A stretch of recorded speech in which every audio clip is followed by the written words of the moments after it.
Waktu saya pulang ke Jakarta, datang preman-preman saudara. Preman-preman yang biasa berkeliaran di puncak ini saudara, dari orang-orang timur sana saudara. Datang, pagernya dirusak, tanaman dihancurkan saudara. Nah, jadi awal kita tinggal begitu, kita balik, kita tanya sama petani, siapa nih yang kerjain? Oh ini preman Habib, jumlah sekian puluh orang, kami petani nggak berani untuk lawan. Saudara, kita pindah kemari bukan mau ribut, betul? Betul? Pindah kemari mau bangun pesantren. Tapi kalau ada preman kurang ajar ajak ribut, ya jadiin. Saudara, jadi punya pasukan, kita juga punya pasukan, betul? Betul? Nah ini kita hadapi, bahkan saat itu saudara, ada oknum Kapolsek di wilayah ini saudara, membela para preman. Ternyata selidik punya selidik, dia punya tanah juga, minta dibayarin. Ya kalau minta dibayarin, minta aja, lu jangan ngeganggu. Betul? Nah, akhirnya dia datang, diminta dibayarin. Ya kita bayarin saudara. Kita bukan mau ribut, mau bangun pesantren saudara. Wah luar biasa. Saudara, nggak sampai di situ, di 2016 saudara, ada yang latihan perang di belakang pesantren. Ibu-ibu ingat tuh, ingat gak ada yang latihan perang? Ingat gak? 3 hari 3 malam dari pagi sampai sore, batu beladur, beladur. Nih sejak kapan lemah nendet jadi latihan perang? Saudara, mereka kita protes, mereka bilang enggak ini latihan perang. Tentara maupun polisi ada tempatnya buat latihan perang, bukan? Betul? Betul? Bukan di kebunnya masyarakat lemah nendet, betul?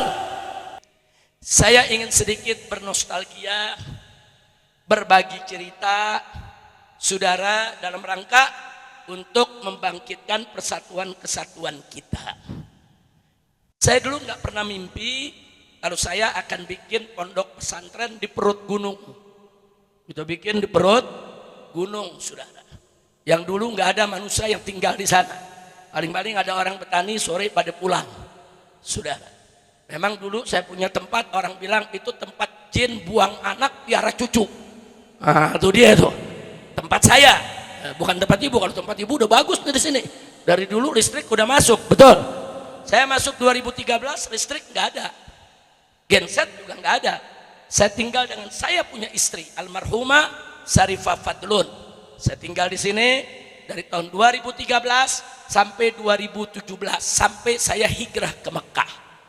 Jadi dulu begitu saya tinggal di sini, saudara, kalau lagi ceramah ke Jakarta kemana, saya dari sini, saya turun ceramah, selesai ceramah pulang langsung masuk lagi ke gunung, saudara.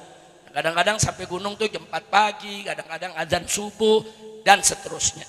Nah, cuman yang ingin saya berbagi cerita untuk pindah ke gunung seperti ini, ke kampung di atas gunung yang dulu memang gak ada listrik dan lain sebagainya, itu banyak ujiannya.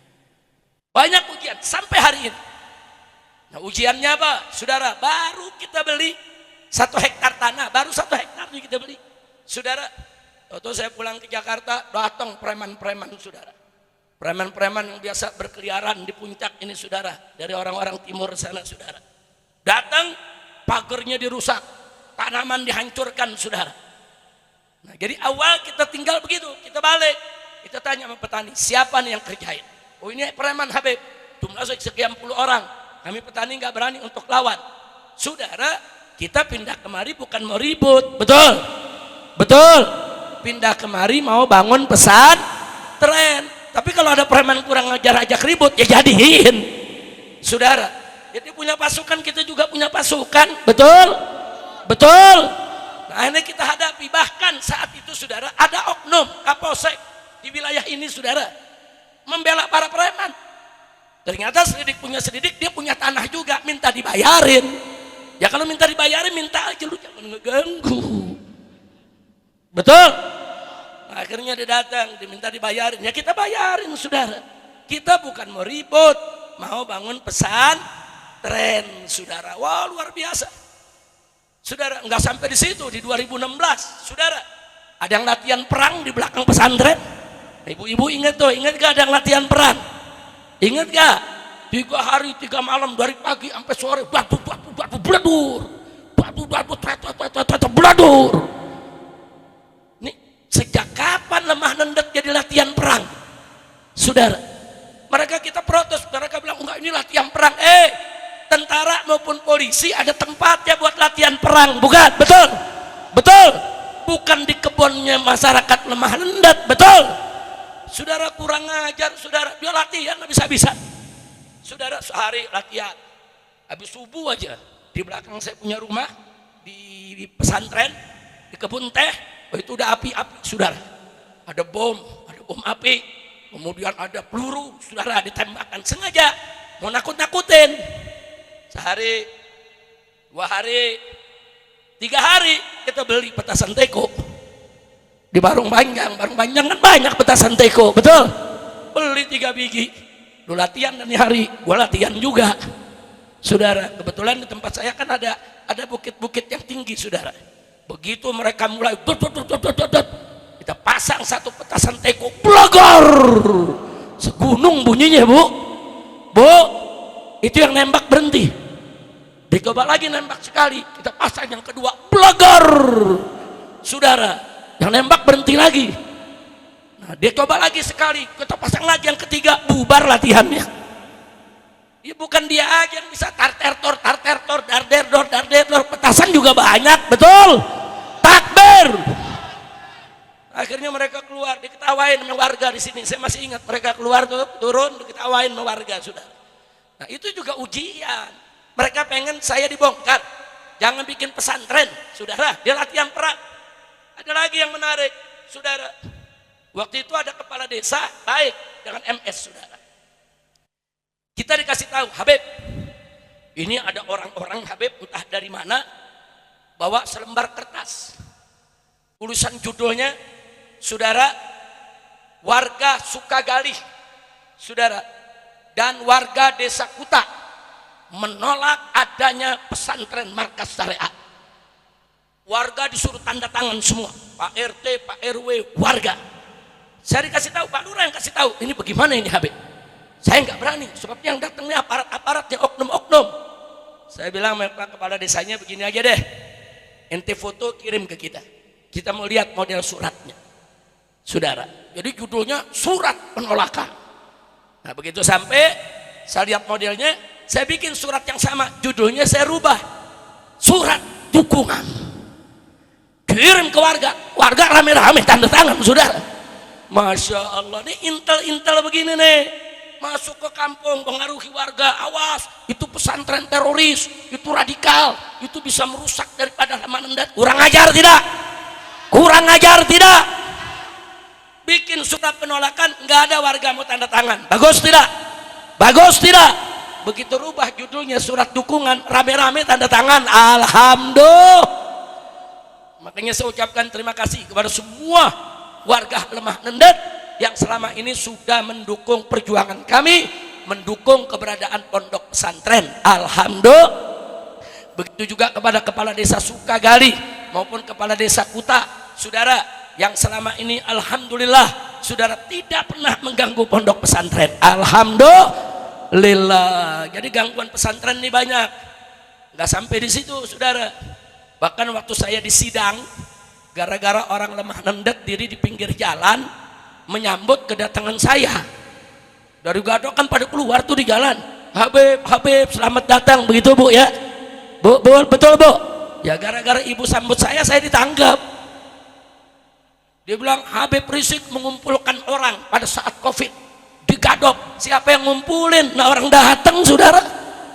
Dia datang nyambut di jalanan, itu bukan ngumpulin, itu namanya rindo. Betul? Betul? Kapoldanya dipecat, saudara. Kapoldanya dimutasi, Kapolda Jawa Barat. Begitu juga Kapolres Bogor dicopot. Kenapa membiarkan Habib Rizik disambut? Ternyata ada yang iri, Bu. Ada yang iri. Kenapa Habib Rizik pakai mobil keluar berdiri, orang sambut, padahal nggak lempar-lempar baju. Ayo saya lempar-lempar baju gak? Lempar-lempar hadiah gak? Habib Rizik nggak lempar-lempar hadiah, tapi yang ngikutin banyak. Dia ngiri. Nah kalau dia berdiri nggak ada yang datang, dia lempar-lempar baju, saudara. Supaya orang pada datang. Kalau iri aja, yang nggak usah nangkep orang, betul? Takbir. Nggak sampai di situ. Saya ini kan di sidang urusan orang ngumpul. kepala desa, Pak Camat dipanggil ke pengadilan, saudara. Yang ditanyanya bukan soal ngumpul, itu MS suratnya mana? Iya, pengadilan soal apa yang ditanya soal surat, saudara. Jadi mereka membuat keputusan dari pengadilan bahwa lahan MS adalah lahan negara, MS tidak sah berdiri di sana dan wajib dibubarkan, saudara. Tapi nggak bisa kita lawan, saudara. Kita bilang kita punya transaksi kok, kita punya jual beli dengan masyarakat dalam bentuk overgarap, ditandatangani RT, ditandatangani RW, ditandatangani kepala desa, ditandatangani Pak Camat. Bahkan saudara, kami dapat surat dari bupati, kami dapat surat dari gubernur Jawa Barat ketika itu, saudara. Ketika itu tanah MS baru 33 hektar, ketika itu dapat dukungan sampai gubernur, saudara. Bahkan kawan-kawan pejabat ini, Habib, kalau bisa diperluas, diperluas lagi. Kita perluas, saudara. Kita perluas bukan dengan menjarah, bukan dengan ngambil tanah orang, tapi diperluas dengan jual beli. Sah tidak? Saya mau tanya, sah tidak? Kesian warga kota, warga lemah lendet, saudara. Begitu saya di penjara, mereka penasaran mau bongkar ini pesantren, bagaimana caranya? 257 warga Mega Mendung, baik yang rakyat biasa maupun yang pejabatnya, diperiksa di Mabes Polri, saudara.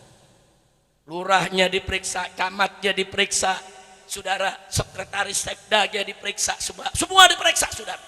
Ada 257 orang, semua diperiksa sebagai saksi untuk ngikat bahwa Habib Rizik merampas tanah negara. Tujuannya itu aja. Jadi sampai hari ini semua 257 orang sudah diperiksa, cuma saya doang yang belum diperiksa, saudara. Nah, jadi ini cara-cara begini, cara-cara kotor. Tapi nggak usah khawatir, ini sekarang bukan zaman Jokodok lagi, saudara. Ini sekarang zaman Bapak Prabowo. Alhamdulillah. Bilang nggak, di zaman Prabowo, saudara, beliau bukan musuh Islam, beliau bukan musuh ulama, beliau bukan musuh pondok pesantren. Jadi Pak Lurah, Pak Haji Darman, jangan khawatir bahwa di zaman Bapak Presiden Prabowo ini, saudara, beliau tidak akan biarkan orang seenak-enaknya untuk membongkar pondok pesantren. Betul? Nah, begitu saya mau tanya, ujian markas syariat banyak tidak? Banyak tidak? Wah, ujiannya macam-macam, saudara, macam-macam ujiannya. Saya pernah di rumah putih, di kamar saya, tempat saya sholat, ditembak, saudara. Bolong, saudara, sniper. Nah, tapi alhamdulillah Allah kasih kita selamat.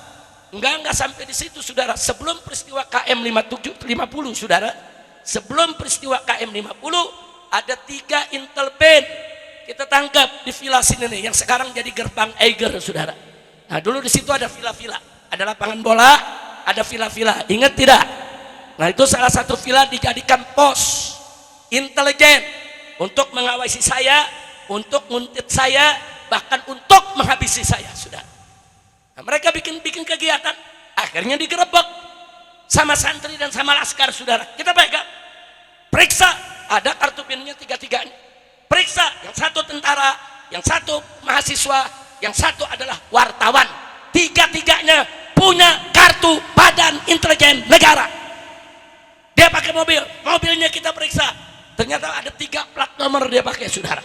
Nomornya pakai nomor palsu. Oh, enggak sampai di situ, kita interogasi, enggak, kita enggak colek, kita enggak pukul, kita mau tahu apa yang mereka kerjakan. Ini kejadian hari Jumat, saudara.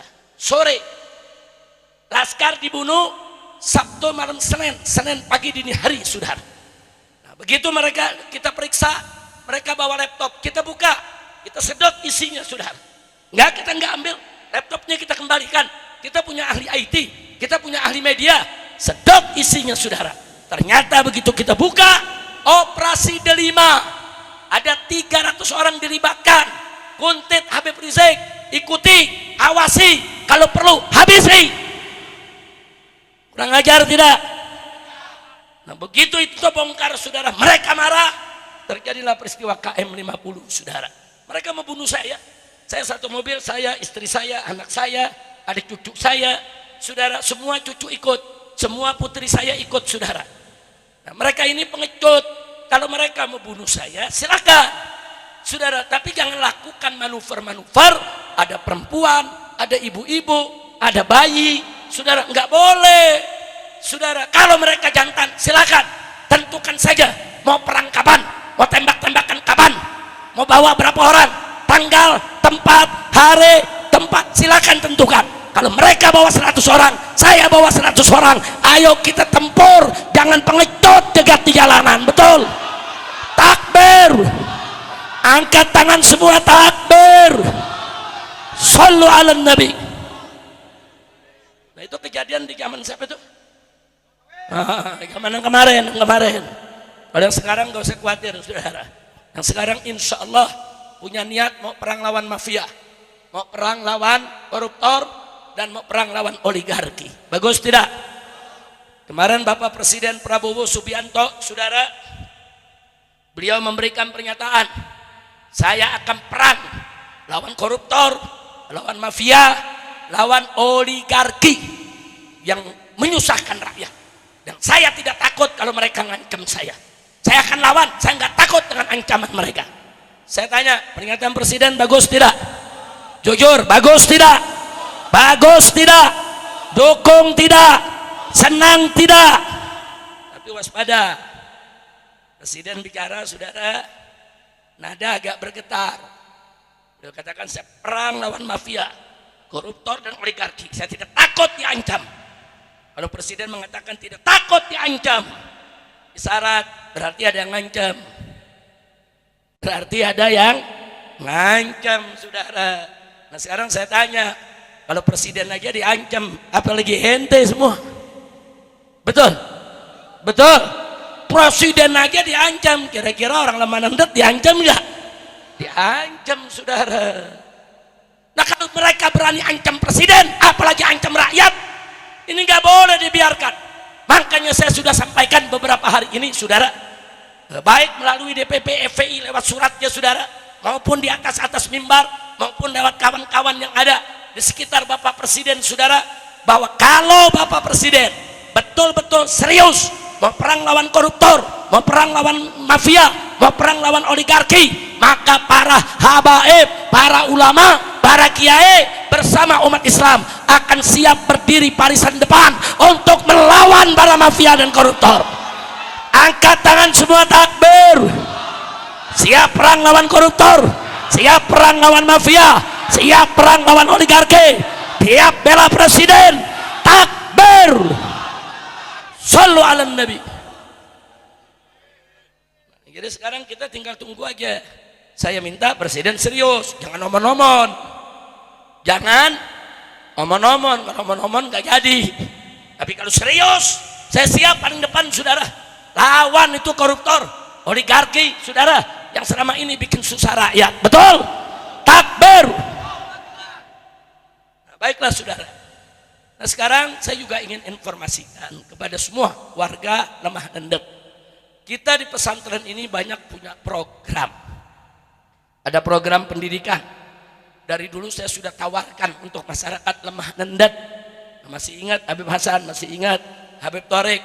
Kalau masyarakat lemah nendet ada anak yatim, tapi sudah selesai SD-nya, silakan masukkan ke MS gratis.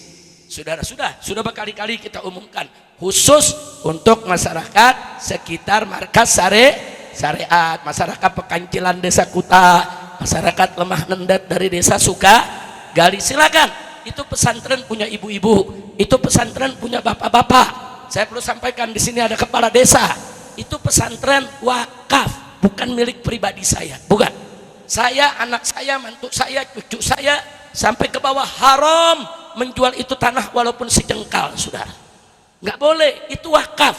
Kalau wakaf itu berarti sudah punya Allah, saudara, untuk kepentingan dakwah. Nah karena itu silakan masyarakat di sini kalau mau kerjasama dengan markas syariat, silakan. Kalau ada anaknya yang yatim, saudara, yang sudah lulus SD nggak bisa lanjutin sekolah, masukkan, saudara. Di MS dapat ijazah SMP, dapat ijazah SMA, bahkan bisa melanjutkan ke perguruan tinggi. Walaupun pesantren kita pesantren salafiyah. Nah, silakan. Begitu juga para petani, saudara. Dari tahun 2013 saya persilakan. Saya beli tanah dari petani, saya izinkan petaninya bapak kalau masih mau petani juga silakan, nggak apa-apa. Saya bangunnya masih lama, masih ngumpulin duit, nggak gampang bangun pondok pesantren. Mungkin bisa 5 tahun lagi, 6 tahun lagi, mau nanam saja. Tapi lapor ke MS, kan ada aturannya. Lapor, tanda tangan perjanjian, silakan dia garap. Silakan, nggak perlu repot-repot cari tanah di mana-mana, saudara. Karena sekarang tanah-tanah ini saudara lagi diawasi pemerintah, ada yang dijual kepada pengusaha-pengusaha. Nanti kalau kita garap kita ditangkap, dibilang kita ngerambah, saudara. Kita sediakan lahan MS saat ini di plot 100 hektar, saudara. Silakan, banyak luas. Yang mau nanam silakan. Bahkan saya senang kalau warga di sini nanam. Kenapa saya senang? Nanti warga bantuin saya jaga keamanannya. Bu, kita mau bangun rumah sehat nih, nggak jauh di sini nih. Tahu kan depan kan? Itu bukan main-main. Kita memang mau bangun klinik, poliklinik. Saudara, nanti mau yang beranak, yang mau dioperasi kecil, kita kerjasama dengan Rumah Sakit Umi di Bogor. Tapi untuk bangun ini kan mesti ngumpulin duit dulu. Nah, salah satu upaya kami ngumpulin duit, saudara, kami berkebun. Di atas ada kebun alpukat, ada kebun cengkeh, ada kebun kopi, ada kebun sayur-sayuran. Saudara, hasilnya buat penanam modal, buat yang kerja, dan juga buat pondok pesantren. Nah, cuman saya sedih. Sedihnya kenapa? Beberapa kali tanaman kita di atas dicolong orang. Saudara, nah kita ini besok ada yang lapor nih, saya punya mantu. Abah, ini 4 hari lagi kita mau panen nih, Pak. Alhamdulillah. Atau 2 hari kemudian lapor lagi, Abah, udah ada yang panen duluan, Pak. Habis semua, saudara. Innalillahi wa inna ilaihi rajiun. Tapi kalau orang-orang lemah nendet yang bertani kan bisa kerjasama, bisa saling menjaga, betul? Paling tidak orang lemah nendet bisa lapor, oh ada orang tuh, entah dari mana tuh, nggak dikenal, atau bawa motor, bawa keranjang, atau bawa mobil, mereka ambil. Saudara, kalau tetangga kami masyarakat lemah nendet, ibu-ibu ada yang ngidam, pengen nyobain alpukat MS, ambil aja bu. Ya, masyarakat mau ambil, paling kan diambil berapa sih? 2, 5, 6, ambil halalan thayyibah. Tapi kalau ngambil sepuun lain itu. Bu, ngambil sepuun apa itu namanya? Nyolongnya nggak kira-kira, saudara. Nah makanya rumah sakitnya nggak jadi-jadi. Nah duitnya nggak kumpul-kumpul, saudara. Nah ini saya mau ajak kerjasama semua. Ayo kita kerjasama. Pokoknya kalau ada ibu-ibu, bapak-bapak yang petani, ada beberapa warga lemah nendet membantu di kebunnya Habib Lutfi, saudara, nanam kacang idamame, saudara, itu juga termasuk yang dicolong juga tuh, saudara. 1 petak, tahu besok mau di ini kacangnya udah nggak ada semuanya. Subhanallah, masya Allah. Ada lagi yang canggih bu. Kalau ini bukan di MS, saya punya sahabat Habib Muhammad bin Agil Al-Attas. Dia punya pesantren Rubatul Fatah di Ciapus, saudara. Di Ciapus. Dia nanam di situ, saudara, pohon apa namanya? Jahe. Saudara, kan jahe itu buahnya di bawah tuh, saudara. Nah, dia kasih kabar, Habib Rizik, kita mau panen jahe. Kapan antum mau datang? Ya, insya Allah nanti kita datang. Cuman saya nggak bisa datang. Akhirnya ada acara. Begitu harinya, saudara, santri turun. Ingin panen, begitu diangkat tinggal daunnya doang. Bisanya tuh maling ngambil jahenya ditanam lagi. Jadi dari luar gak kelihatan, saudara. Begitu dicabut, semua jahenya udah habis. Emang super ini pada maling, saudara. Gawat tidak? Gawat tidak? Maka itu saya mau tanya orang lemah nendet nih, mau bantu Habib tidak? Mau bantu pesantren tidak? Siap kerjasama? Takbir! Saudara, saya mau kasih info lagi. Dulu ada tanah lapangan bola yang sekarang jadi gerbang Eger. Eger meminta itu, saudara. Kita punya syarat, bukan tidak. Sampai saat ini baru sebagian syarat dipenuhi. Saya katakan boleh, silakan ambil, silakan Anda bikin itu gerbangnya. Tapi ingat ya, 1, jangan coba-coba bikin tempat wisata yang pakai maksiat.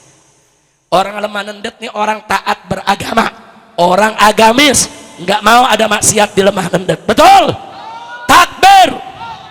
Itu yang pertama. Yang kedua, saya bilang tanah markas syariat harus diganti. Saya nggak mau terima duit, enggak.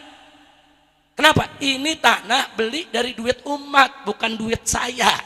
Umat nyumbang, temen nyumbang, ustadz nyumbang, pedagang nyumbang, saya beli. Untuk apa? Untuk bangun klinik, rumah sehat, buat masyarakat lemah nendak supaya bisa berobat gratis. Nah kalau ini mau diambil harus ada ganti. Tanahnya nggak boleh jauh-jauh, di seberang sini saudara, diganti. Nggak sampai situ. Bahkan saya minta dari ujung sana sampai masjid sini saudara harus dirapikan. Ini masjid harus dibangun, bikin 2 lantai, bikin 3 lantai, bikin yang keramik yang bagus saudara, supaya masjid ini makmur. Perbaiki yaitu tempat daripada wudhunya, perbaiki tempat toiletnya saudara. Dan setelah masjid bikin tempat UMKM, biar masyarakat di sini bisa berdagang produk-produk hasilnya. Jangan nanti di sini ada yang wisata, yang dagang dari luar, betul? Mestinya yang dagang orang Kemanendat, betul? Jadi saya minta komplek ini sampai masjid, sampai depan ada rumah sakit, ada UMKM, ada masjid. Wilayah masjid mesti diperluas, setuju tidak? Setuju tidak? Takbir. Ya, tapi kalau mereka nggak mau, ya kita nggak mau juga, saudara. Nggak bisa. Ada beberapa tanah masyarakat dan juga tanah MS yang sampai hari ini belum dibayar oleh Eger. Kita sudah ketemu dengan Eger. Kita nggak mau ribut. Kita nggak mau ribut. Mereka mau bayar pakai duit. Saya nggak mau duit. Anda ambil 1 hektar ganti 1 hektar. Anda ambil 10 hektar ganti 10 hektar. Nah, jadi sekali lagi kita minta diganti sesuai saudara dengan yang kita miliki. Saya bilang itu 10 hektar tanah markas syariat di dalam Eger, saudara, itu bukan duit pribadi saya beli, bukan. Itu duit umat.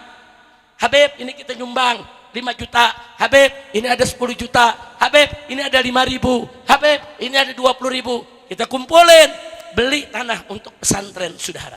Nah kalau memang dari pihak pemerintah ada mau ambil silakan, ya tapi duduk dong, musyawarah dong, betul? Takbir. Maka itu saya mau jaga, siap jaga pesantren, siap bela pesantren, siap untuk kerjasama dengan pesantren. Takbir. Nah, ini gangguan yang terbaru, saya mau kasih tahu semua saudara, hati-hati. Saya nggak mau nanti masyarakat petani diadu domba antar petani, atau diadu domba dengan masyarakat lemah nendak, atau diadu domba dengan pesantren saudara. Sekarang ada gerakan tanah di belakang diambil, alasannya untuk food estate, untuk ketahanan pangan nasional. Ini dulu program Bapak Presiden ketika beliau itu masih menjadi Menteri Pertahanan. Nah ini triliunan duitnya, bukan miliaran lagi. Nah, menawarkan kerjasama kepada masyarakat. Nah, bagaimana masyarakat bikin ketahanan pangan, nanam padi, nanam segala macam kebutuhan. Karena Pak Bu, dikhawatirkan 5-10 tahun ke depan dunia ini akan krisis pangan. Di mana-mana akan krisis pangan. Duit sebanyak apapun, emas sebanyak apapun, nggak ada gunanya. Nanti orang bisa perang berebut nasi, orang bisa perang berebut beras, orang bisa perang berebut jagung, saudara. Nah, maka itu program pemerintah sudah bagus. Ada food estate, bikin ketahanan pangan seluruh Indonesia. Duitnya triliunan, sudah bagus. Ya cuman jangan ada yang korupsi, betul? Betul. Dan jangan ada yang pakai nama food estate untuk ngambil tanah rakyat, betul? Nah, makanya saya kaget. Kok tanah MS yang di belakang, tahu-tahu ada orang masuk bilang ini untuk food estate. Ini program pemerintah, saudara. Udah gitu dia kumpulkan, entah petani dari mana. Mereka bilang ini tanah mereka. MS ini beli tanah dari para petani, ada surat offer garapnya, lengkap, 1 bundel. Yang mau datang lihat silakan saudara. Kita nggak pernah ngambil tanah orang. Nah karena itu kepada oknum-oknum tentara, oknum-oknum polisi, oknum-oknum pejabat yang ada di Bogor atau Jawa Barat ini, silakan mau bikin food estate ketahanan pangan, silakan. Tapi izin dulu dong yang punya tanah, betul? Betul? Datang ke MS. MS bagaimana kita kerjasama? Kami butuh tanah 10 hektar untuk tanam padi, silakan. Kita bikin perjanjian saudara. Bukan datang main caplok tanah orang. Kalau caranya begitu saya tanya, biarkan atau lawan? Biarkan atau lawan? Takbir. Dan ini saudara akan saya laporkan langsung ke Bapak Presiden. Karena orang-orang begini selalu pakai nama. Kami dari TNI, kami diperintah presiden. Nggak usah cerita-cerita diperintah presiden lah. Saudara, Presiden gak suruh ngerampas tanah rakyat, saya tahu kok. Presiden gak suruh itu ambil tanah rakyat, saya tahu. Nggak ada tuh Prabowo instruksi ambil lagi tanah rakyat buat full estate, nggak ada. Full estate dana resmi dari pemerintah triliunan, kerjasama dengan pemilik tanah dan dengan para petani. Bagus tidak? Nggak boleh ngambil tanah. Nah maka itu saya minta kepada warga Lemah Nendat, begitu juga Sukagali semuanya, termasuk yang dari Pekancilan, Desa Kuta, hati-hati kalau ada yang datang, ini ada duit nih sekian miliar, sekian ratus juta, yuk kita ambil tanah, yuk main kita tanam, hati-hati. Kalau itu tanah milik orang jangan sembarangan kita garap, nanti akhirnya kita diadu, saudara. Nanti kita diadu dengan pemilik tanah, betul? Saya mau tanya sekarang, mau diadu domba tidak? Mau diadu domba tidak? Jangan, saudara. Nah saya akan terus perhatikan ini, dan di PPFI nanti akan ikut membuat laporannya. Nah jangan sampai ada oknum-oknum yang mau coba-coba untuk menekan rakyat. Saya akan lawan, saudara. Enggak, saya merasa saya di jalan yang hak kok, saya beli kok, saya bukan merampok kok, saya bukan merambah kok, saudara. Saya lawan. Nah jangan coba-coba mereka mengganggu lahan pondok pesantren. Begitu juga masyarakat Lemah Nendat, nggak boleh ada yang sembarangan ngusir, betul? Kalau mereka perlu tanah Lemah Nendat, duduk dengan masyarakat, tawar dengan masyarakat dengan harga yang diridhoi masyarakat, betul tidak? Takbir. Saya mau tanya orang Lemah Nendat, kalau ada orang dari luar mau gusur tanah kita, biarkan atau lawan? Pondok pesantren Markas Syariat bersama Dewan Guru dan seluruh pegawainya serta santrinya akan selalu membela masyarakat Lemah Nendat. Kalau ada mau diganggu oleh siapapun, angkat tangan semua.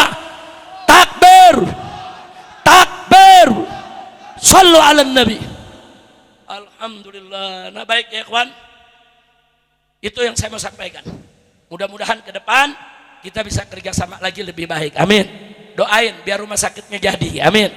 Saya sebut bukan rumah sakit, rumah sehat. Ada yang nanya kenapa rumah sehat, Habib? Saya khawatir kalau disebut rumah sakit, masuk sehat keluar sakit, yang masuk sakit keluar lebih sakit.